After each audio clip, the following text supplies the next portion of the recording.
당뇨를 예방하는 목적으로 가장 많이 추천드리고 있는 것이 갯벌에서 나오는 바지락이나 모시조개라든가 이런 것에다가 마늘을 혼합을 해가지고 끓였는 바지락 마늘탕, 이런 개념의 것을 약처럼 만들어서 꾸준히 드실 것을 많이 권유를 드립니다.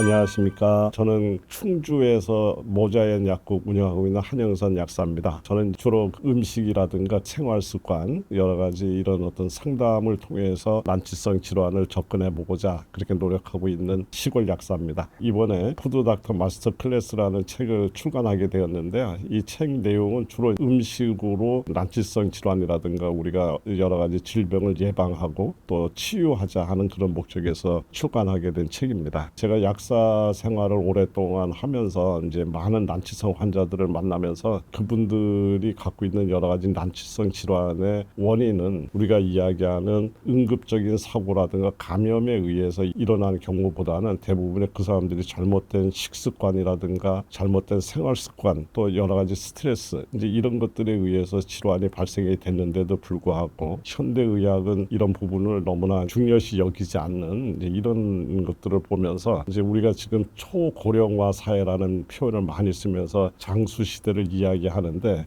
이 장수 시대의 핵심은 건강한 장수, 평균 수명이 아니라 건강 수명의 연장이 굉장히 중요한데 그 바로 건강 수명을 방해하는 요인들의 대부분들이 바로 이런 만성화된 질환이기 때문에 만성화된 질환을 접근하는데 가장 중요한 요소 중에 하나가 음식이고 음식을 잘 활용함으로 인해서 질병을 예방하는 것뿐만 아니라 우리가 건강한 장수를 약속할 수 있는 이러한 터전이 만들어지죠. 그래서 올바른 안내를 하고 싶었습니다. 그러니까 여기서 어떤 하나 둘의 어떤 방법론적인 것보다도 왜 음식이 중요한가라고 하는 이런 관점에서 많은 분들이 읽게 되시면 음식의 중요성을 굉장히 많이 이렇게 느끼시게 되고 또 그것을 통해서 여러 가지 건강, 개인의 건강뿐만 아니라 가족의 건강까지 지킬 수 있었으면 좋겠다는 생각으로 책을 쓰게 됐습니다. 약 먹어도 혈당이 떨어지지 않는 분들은 어떤 이유 때문인가요?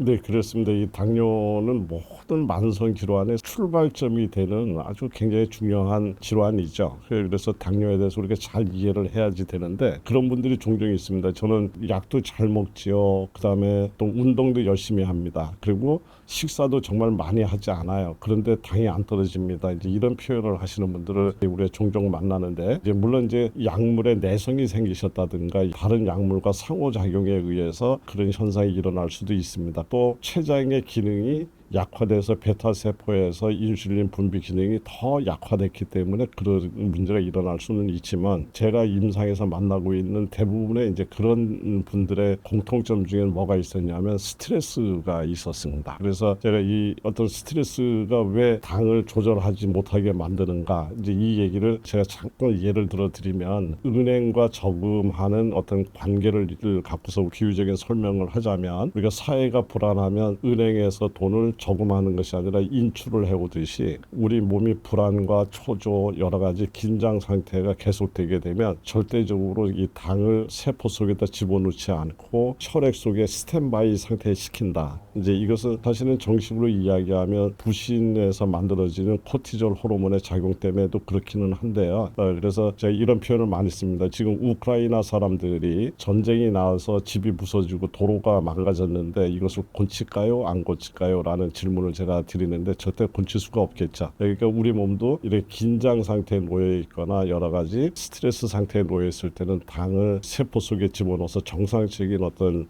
우리 몸의 기능을 발휘하도록 하는 그런 대사가 진행되는 것이 아니라 혈관 속에 스탠바이 상태로 당을 갖고 있는 이런 거죠. 그래서 대부분의 경우는 당이 조절이 안 돼요 하시는 분들은 사회적으로나 여러 가지 업무적으로 또 가정적으로 여러 가지 스트레스가 뒤에 배경으로 있는 경우가 종종 있었고요. 또 하나의 그룹은 근육의 소실과 연결이 되어 있습니다. 그러니까 근육이라고 얘기하는 것은 꼭 은행과 같아서 우리가 돈을 은행에다 갖다가 저금하듯이 우리가 먹었는 에너지를 만들어내는 당을 근육에다가 저금을 해야지 되고 근육을 위해서 사용을 해야 되는데 바로 그 근육이 약해지게 되면 또 저장할 장소가 부족해지자 이제 그렇게 되기 때문에 혈당이 올라가는 그래서 여러 가지 제 정리를 하자면 스트레스와 근육 감소가 혈당 조절에 굉장히 중요한 요소다. 자칫하면 놓치기 쉬운 부분이다. 이렇게 강조드릴 수 있겠습니다. 네, 그래서 스트레스라는 것은 굉장히 우리가 자주 듣는 이야기이고 접하지만 어떻게 스트레스를 없앨까 하는 것은 참 쉬운 얘기는 아닙니다.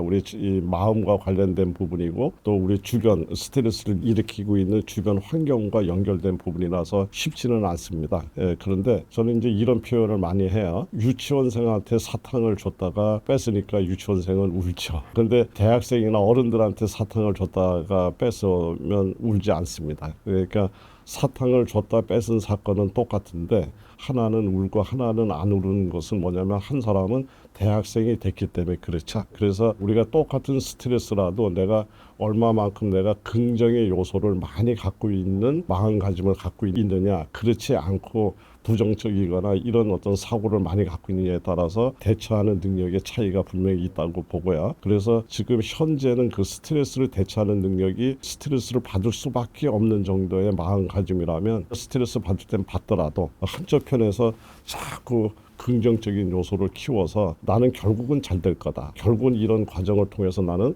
성장할 거다. 또는 뭐 나는 공주다, 나는 공주다, 나는 공주다를 매일같이 반복해서 외치다 나면 어느새 내가 공주가 되어 있고 공주의 차원에서 다시 부정적인 요소를 보니까 이제는 이길 수 있는 힘이 생겨서 동일한 어떤 스트레스라도 줄일 수 있는 상황이 됩니다. 그래서 긍정을 키우는 마음 훈련을 많이 했으면 좋겠다라는 생각 하나 드리고요. 또 이거와 별개로 그냥 많이 걸었으면 좋겠습니다. 막 운동하고 막 이런 개념들보다도 3번만 쳐보면 살인을 면할 수 있다 이런 얘기를 하지 않습니까? 그러니까 이렇게 자꾸 걷다 나면 나를 지금 힘들게 만들었던 여러 가지 그 스트레스적 요소들이 자연스럽게 이렇게 없어지는 것도 경감되는 것을 경험할 수 있습니다. 그래서 긍정을 키우는 명상 마음가짐에 주문을 많이 할 것, 하나는 많이 걸을 것, 이런 얘기 드리고 싶습니다.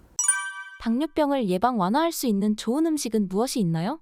당뇨병은 정말 국민병이다 할 정도로 원체 많은 분들이 당뇨병을 갖고 있거나 당뇨 유사 증상을 앓고 있으면서 나름대로 이게 좋다 저게 좋다 정말 제일 정보가 많은 어떤 질환이 당뇨가 아닐까 싶습니다. 이제 그래서 다 대부분이 뭐 사람의 어떤 컨디션이라든가 그 사람의 여러 가지 병의 어떤 상태라든가에 따라서 다양한 접근 방식은 충분히 가능할 거라고 보고요. 그러나 이제 저는 가장 많이 이렇게 조절이 잘 안 되거나 또 아니면 당뇨를 예방하는 목적으로 가장 많이 추천드리고 있는 것이 갯벌에서 나오는 바지락이나 모시조개라든가 이런 것에다가 마늘을 혼합을 해가지고 끓였는 바지락 마늘탕 이런 개념의 것을 약처럼 만들어서 이렇게 꾸준히 드실 것을 많이 권유를 드립니다. 이렇게 하는 목적은 당뇨라고 하는 것은 우선 고단백 저지방, 저탄수화물의 어떤 영양학적 어떤 이런 요소를 굉장히 중요시 여기는데 고단백이면서도 저탄수화물, 저지방의 이런 형태를 갖고 있는 게 바로 모시조개나 바지락들이 갖고 있는 그런 특성적인 것들을 보이고요. 이러한 이 영양학적 구조가 소화를 지연시키는 거죠. 특히 탄수화물 소화를 지연시키고 혈당이 상승하는 속도를 조절해서 그 당을 아주 원만하게 조절하는 능력이 있는 걸로 되어 있습니다. 그러면서도 여러 가지 갯벌 생물들은 기본적으로 우리 췌장 건강, 그러니까 인슐린을 분비하는 데 필요하다고 알려져 있는 아연이라고 하는 그런 미네랄을 많이 갖고 있고요. 여러 가지 인슐린의 민감성을 개선해주는 마그네슘, 그러니까 갯벌에서 나오는 것들은 아연과 마그네슘의 보고다. 이제 이렇게 이야기 드릴 정도로 필요한 영양소, 미네랄을 아주 잘 갖고 있는 소재다라고 보고요. 여기에 이제 마늘을 더해드린 것은 알리신이라고 하는 이런 성분이 췌장의 베타 세포의 기능을 개선을 해서 그 췌장을 건강하게 만들어서 인슐린 분비를 촉진하는 그런 작용이 있다. 이런 연구 결과들은 굉장히 많이 알려진 것들이고요. 특히 마늘에는 염증을 일으키는 그 사이토카인을 억제해서 당뇨와 관련된 합병증을 또 예방하는 능력이 있다. 이렇게 되어 있습니다. 그래서 바로 그런 능력을 갖고 있는 바지락이나 모시조개 갯벌에서 나오는 것과 마늘을 이렇게 합쳤을 때 최고의 조합, 시너지 효과가 일어나서 제가 임상에서 상당히 많이 활용하고 있는 그런 처방이다. 이렇게 얘기 드릴 수 있겠습니다. 당뇨 환자도 과일 먹어도 되나요? 당뇨 환자 당연히 과일을 드실 수 있고요. 그러나 단지 과일의 종류와 섭취 이런 것들을 조금 주의하는 것이 이제 좋습니다. 일반적으로 당뇨와 관련된 용어로 인슐린을 이야기하고 있는데 과일을 이루고 있는 대부분의 당은 인슐린을 분비를 필요로 하지 않는 과당이 중심으로 돼 있고요. 그래서 적절한 양을 드셨을 때는 췌장을 이렇게 힘들지 않게 한다. 이런 거죠. 그러나 지나치게 많이 드시게 되면 바로 그 과당이 간에 축적이 되면서 간의 중성지방을 높인다든가 여러 가지 건강에 문제가 되는 이런 요소를 만들 수가 있습니다. 그래서 결국은 중성지방이 올라가게 되면 인슐린 저항성이 생기고 그래서 결국은 당뇨를 또 악화하는 그런 악순환의 고리를 만들어내기 때문에 과일을 먹지 말라는 것보다는 적은 양을 드시되 가급적이면 당화 지수가 좀 낮은 그런 과일들을 골라서 드실 것을 추천드리고요. 대부분이 당화 지수가 낮은 거 하면 우리 베리류로 꼽을 수가 있고요. 그 다음에 사과, 체리 이제 이런 거. 토마토 같은 경우는 뭐 과일로도 분류되고 채소로도 분류되지만 뭐 토마토 이제 이런 것들입니다. 그리고 우리가 흔히 얘기하는 뭐 멜론이라든가 수박이라든가 포도라든가 이런 것들은 당화 지수가 비교적 좀 높기 때문에 그런 것들은 조금 망고 뭐 이런 것들은 조금 줄여서 드시는 것이 좋고요. 여기서 제가 꼭 강조를 드리고 싶은 이 부분은 말린 과일을 드시지 않는 게 좋겠다. 이제 말린 과일 같은 경우에는 이게 농축이 돼 있기 때문에 생각보다 적은 양이면서도 굉장히 고농축된 그 당을 섭취할 우려가 있기 때문에 건조하지 않았는 원래 상태의 그 과일을 드시는 것이 좋고요. 참조로 과일이 갖고 있는 당을 흡수하는 것을 지연시키기 위해서 인슐린 분비를 필요로 하지 않는 소위 지방, 견과류와 과일을 같이 섞어서 드시게 되면 과일로 인해서 당이 상승하는 것을 굉장히 유효적절하게 조절할 수 있는 능력이 있습니다. 그래서 과일을 드실 때 호두라든가 자시라든가 아몬드라든가 이런 견과류를 이렇게 같이 이렇게 섞어서 드시는 것도 한번 추천드릴 수 있겠습니다. 당뇨 환자가 피해야 할 음식이나 좋지 않은 식습관은 무엇인가요? 당뇨 환자가 절대 먹어야지 되는 음식도 없고 사실 절대 먹지 말아야 되는 것도 없습니다. 물론 이제 식이섬유가 없는 탄수화물 우리가 흔히 얘기하는 설탕과 같은 정제된 당이죠. 이런 거라든가 정제된 당을 원료로 해서 만들었는 음료라든가 이런 거 많은 분들이 얘기하지 않습니까? 그리고 트랜스 지방이라든가 변질된 기름 이런 것들은 안 먹는 게 좋다. 당연히 안 먹어야 되지만 제가 여기서 또 강조드리고 싶은 것은 어떠한 음식을 드시더라도 과식하지 않았으면 좋겠다. 그리고 또 폭식하지 않았으면 좋겠다. 그리고 늦은 시간에 음식을 먹지 않았으면 좋겠다. 이런 것들이 아무리 좋은 음식이라도 늦은 시간에 식사를 많이 하거나 또 과식하는 습관 또 급하게 먹는 습관 뭐 이런 것들이 있게 되면 다 당을 만들어낼 수밖에 없는 그런 요인이 되기 때문에 저는 과식, 폭식 그리고 급하게 먹는 급식 그다음에 늦은 시간에 먹는 야식 이런 습관을 먼저 바꾸는 일이 더 중요하다. 이렇게 얘기 드릴 수 있겠습니다.